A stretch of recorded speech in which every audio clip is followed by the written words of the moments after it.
The sun sank low over the open plains, painting the world in gold and blood. The wind carried the smell of dust and sagebrush, whispering secrets through the dry grass. Eli Mercer sat on the porch of his worn-down ranch house, boots up on the railing, hat pulled low over his eyes. His old Winchester leaned against the wall beside him, untouched for months now.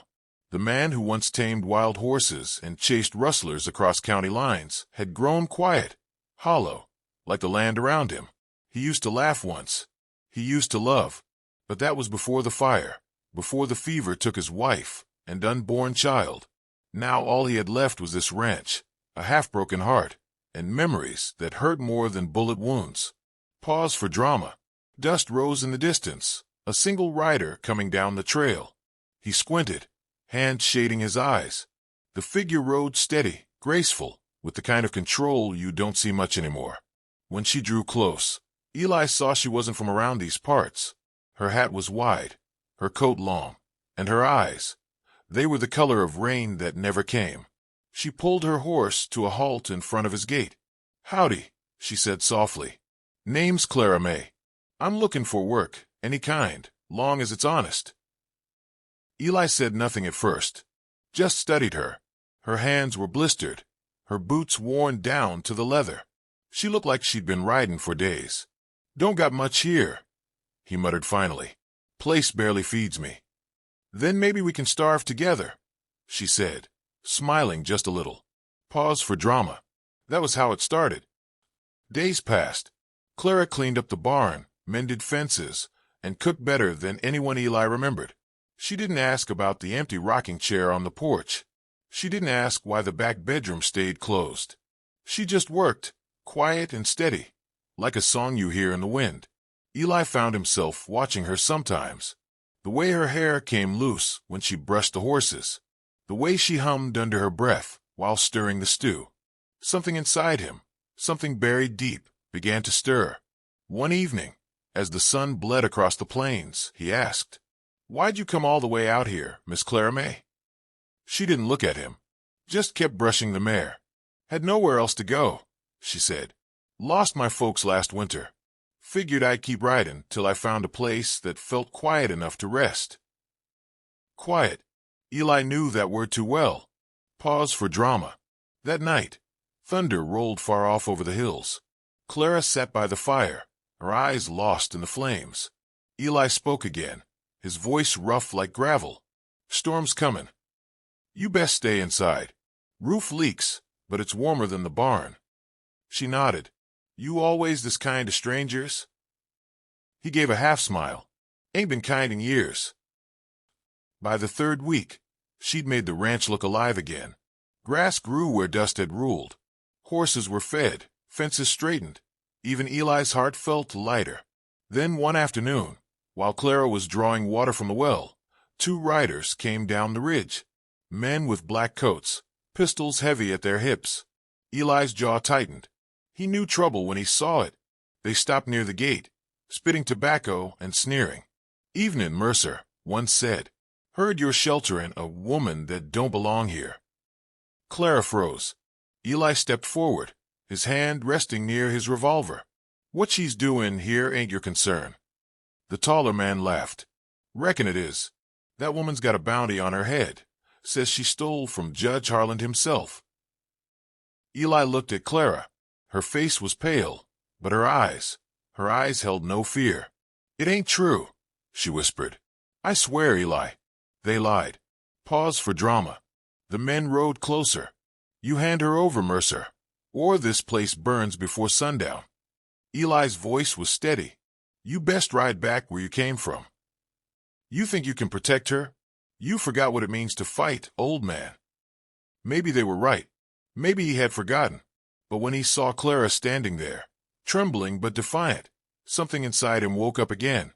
He pulled his gun. "Try me." Pause for drama. The men spat, turned their horses, and rode off with a promise. "We'll be back tomorrow, Mercer, with more." That night, the rain came. Clara sat by the fire, her hands shaking. "I didn't mean to bring you trouble," she whispered. Eli sat across from her, staring into the flames. "You didn't," he said. "You brought me something else." She looked up, confused. What? He swallowed hard. A reason to fight again. Slow, tense pause. Outside, thunder cracked. Inside, a spark lit between two broken hearts. The night stretched long, heavy with the sound of rain, fire, and the ghosts of what could be. When morning came, Eli holstered his revolver, saddled his horse, and said quietly, "They're coming back today. I aim to meet him." Clara stood in the doorway, tears glistening in her eyes. "I'm not running," she said. "Not again." He gave a faint nod. "Didn't reckon you would." The wind rose over the plains. Two hearts, scarred and scared, stood side by side. Pause for drama. And as the first hoofbeats thundered from the ridge, the sky turned red. The morning smelled of gunpowder and rain. The storm had passed, but the air was heavy, like the earth itself was holding its breath. Eli stood by the corral, loading his rifle. Clara saddled her mare, face set with quiet courage. "They'll be here soon," he said. She nodded. "Then we end this." Pause for drama. By noon, 6 riders appeared on the horizon, Judge Harlan's men. Dust trailed behind them like a storm cloud. Eli's fingers brushed the old scar on his jaw. He'd been a lawman once, long ago. Now he was just a man trying to protect one lost soul from a world gone cruel. The lead rider stopped just beyond the fence. "Mercer," he shouted. "Last chance. Hand her over." Eli stepped forward. "She's under my roof," he said. "That makes her my responsibility." The man sneered. "Then you'll die for a thief." Clara's voice rang out. "I ain't no thief. I took what was mine, my father's land papers. Judge stole it first."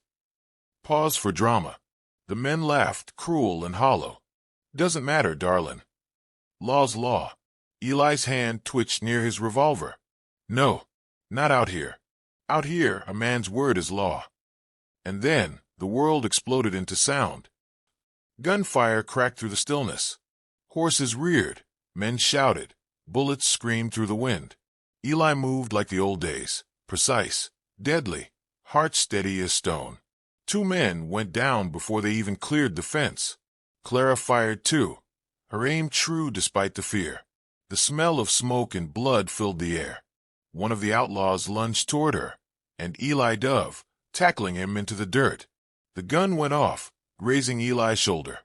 He gritted his teeth, wrestled the man's arm down, and finished the fight with one brutal swing of his rifle stock. When the dust settled, silence fell heavy. The surviving men turned their horses and fled, leaving the wounded and the dead behind. Eli staggered to his feet, blood running down his sleeve. Clara rushed to him, catching him before he fell. "Eli," she cried, "you're hurt." He gave a weak grin. "Ain't the first time, darlin'. Won't be the last." Pause for drama. That night, they buried the dead under the cottonwoods. The sky burned orange and purple, a sunset worthy of peace. Clara knelt by the graves, whispering a prayer. Eli stood behind her, hand resting on her shoulder. "You could still go," he said softly. "Find another town. Start over." She turned, eyes full of something fierce and tender. "I found where I belong." Pause for drama. They stood there, broken souls remade by fire and loss. The wind carried their silence like a hymn. Later, by the campfire, she tended his wound. Her fingers brushed his skin, slow, careful. Eli looked at her, really looked, and for the first time in years, he smiled. "You make it hard to keep forgetting how to love," he said quietly.